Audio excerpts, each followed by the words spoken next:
Just feel what area is. This brush has got some width. इसको यहाँ पे रखेंगे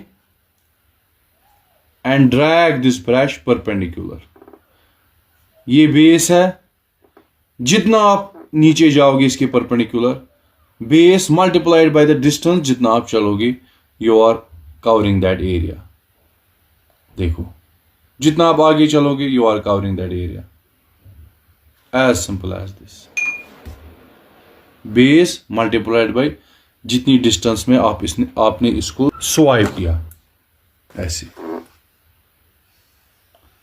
सपोज 12 सेंटीमीटर परपेंडिकुलर डिस्टेंस आप चले, base was 6, so it would be 6 multiplied by 12, that is 72 centimetre square.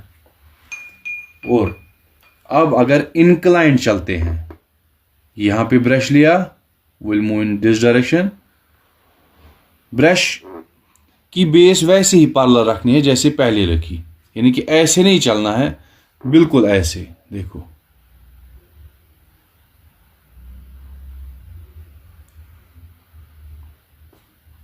how much would be the area of this thing? It would be this base, that is almost 6 centimeter, ये multiplied by ये length नहीं, no, perpendicular distance. What is perpendicular distance? Base की level ये है,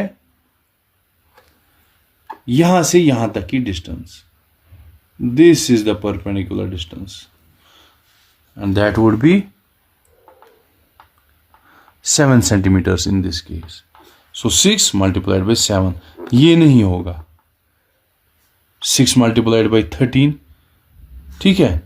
This you have to feel. अगर आपने ये understand किया, जब हम आगे चलेंगे इंशाल्लाह you will see surface area of a cylinder. ये सिलेंडर है, इसका सरफेस एरिया. अगर आपको ये कॉन्सेप्ट समझ आया, देन यू विल अंडरस्टैंड असल में इसका पेरीमीटर कितना है, 2 पाई आर.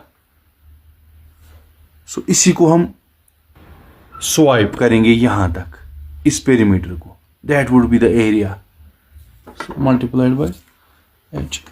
वही है ना सिलेंडर का एरिया, 2 पाई आर एच.